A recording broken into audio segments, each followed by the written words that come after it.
अब हम एक बहुत ही इंपॉर्टेंट टॉपिक पढ़ने जा रहे हैं, dilution of acid and bases. तो अभी तक हमने एसिड्स को पढ़ा, बेसिस को पढ़ा, अब हम डाइल्यूशंस को पढ़ते हैं। डाइल्यूशन जैसे आपने पढ़ा होगा कहीं पे, जैसे हम सल्फ्यूरिक एसिड लिखते हैं तो क्या लिखते हैं, H2SO4, ये तो हो गया हमारा सल्फ्यूरिक एसिड। लेकिन कहीं कहीं पे आपने डाइल्यूट, DILU, डाइल्यूट H2SO4 ये वर्ड भी लिखा हुआ सुना होगा। ठीक, इसका क्या मतलब हुआ? इसका मतलब ये हुआ कि जो सल्फ्यूरिक एसिड है वो प्योर फॉर्म में नहीं है, इसमें जो है वाटर का भी एडिशन है, ये डाइल्यूटेड फॉर्म में है, इसमें कुछ अमाउंट ऑफ वाटर भी है।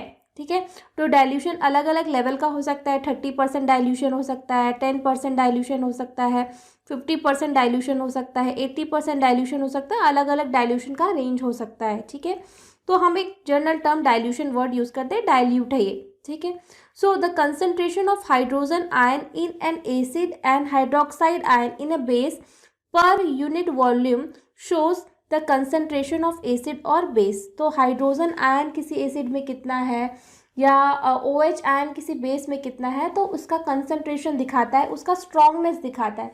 जितना ज़्यादा हाइड्रोजन आयन होगा एसिड में, वो उतना ज़्यादा मतलब कंसनट्रेटेड एसिड होगा, और जितना OH आयन ज़्यादा होगा उतना ज़्यादा कंसनट्रेटेड वो बेस होगा। ठीक है, by mixing of acid to water, अगर हम एसिड को वाटर में ऐड करें, ठीक है, the concentration of hydrogen ion per unit volume decreases, क्योंकि अब पहले एसिड जैसे HCl एसिड है, ये प्योर एसिड है, अगर हम एसिड को वाटर में ऐड कर देंगे तो ये जो एसिड है इसका डाइल्यूशन हो जाएगा ना।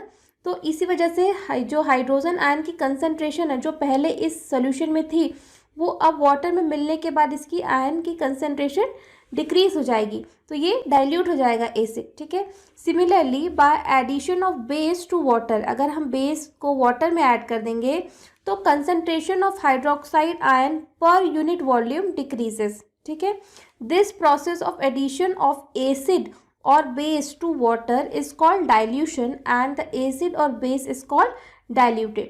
तो हम इस प्रोसेस को क्या कहते हैं, डाइल्यूशन। इसी वजह से कहीं कहीं पे आप dilute HCl, dilute sulphuric acid, ये टर्म भी यूज़ करते हुए आप पढ़ते होंगे। ठीक है, और एक बहुत ही इंपॉर्टेंट पॉइंट, ये आपको एग्जाम में भी पूछा जा सकता है कि डाइल्यूशन ऑफ एसिड और बेस इज एक्सोथर्मिक। एक्सोथर्मिक मतलब इससे बहुत ज़्यादा हीट निकलती है। ठीक है, जब हम एसिड को पानी में डालते हैं तो उससे बहुत ज़्यादा हीट निकलती है, इसी वजह से जब भी हम टेस्ट ट्यूब लेते हैं वहाँ लिखा रहता है from the side walls of the test tube, मतलब जो टेस्ट ट्यूब की साइड वॉल्स है उससे सटा के धीरे धीरे धीरे धीरे, आप ऐसे छपाक करके नहीं डालना है इसके अंदर। ठीक है, जिससे धीरे धीरे सरकते हुए से एसिड को पानी में मिलाना होता है। ठीक है, और एक बात और, एक्सोथर्मिक का मतलब समझ गए, मतलब बहुत ज़्यादा हीट निकलती है, टेस्ट ट्यूब भी गर्म हो जाती है, धीमे धीमे करना होता है। Fine, so this the acid और base is always added to water and water is never added to acid और बेस। ये बहुत ही इंपॉर्टेंट पॉइंट है, हमेशा जो है एसिड को वाटर में, जैसे अगर मैं बीकर ले लूँ, ठीक है, ये बीकर, इसमें पानी होगा, जितना भी मुझे पानी मिलाना है एसिड में, मुझे पता है कितना परसेंटेज मुझे डाइल्यूशन बनाना है। ठीक है, पहले मैं कैलकुलेट कर लूँगी, उसके बाद में उतना पानी बीकर में ले लूँगी, फिर उतना अमाउंट दूसरे एक फ्लास्क के बीकर में लूँगी, फिर एसिड को धीरे धीरे साइड वॉल से करते हुए पानी में मिलाऊंगी। कभी भी पानी को एसिड में नहीं मिलाना चाहिए, क्योंकि वो और ज़्यादा एक्सोथर्मिक प्रोसेस, उससे और भी ज़्यादा हीट निकलेगी और आप जल सकते हो, आपको बर्न्स हो सकते हैं। ठीक है, so if water is added to a concentrated acid और base, a lot of heat is generated which may cause splashing out, जैसे एकदम पानी एकदम उछल जाएगा, स्प्लैश कर जाएगा, आपके मुंह पे भी आ सकता है। ठीक है, ऑफ एसिड और base and may cause severe damage as concentrated acid and base are highly corrosive.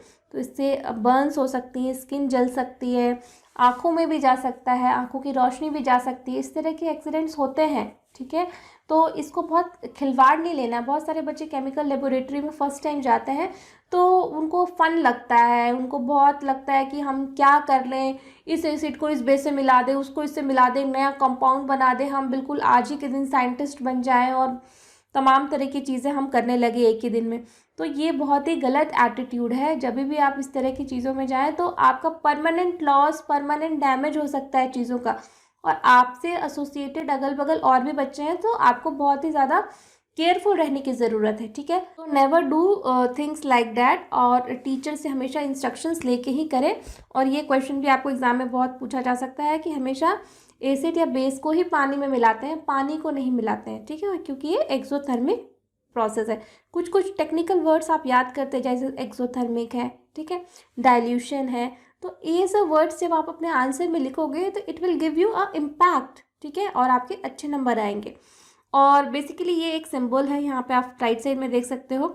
इसका मतलब होता है करोसिव, इन चीज़ों को टच नहीं करना है, ठीक है। Warning sign displayed on containers containing concentrated acid and base, concentrated है तो इस तरह का वार्निंग साइन उस पर बना रहता है, ठीक है।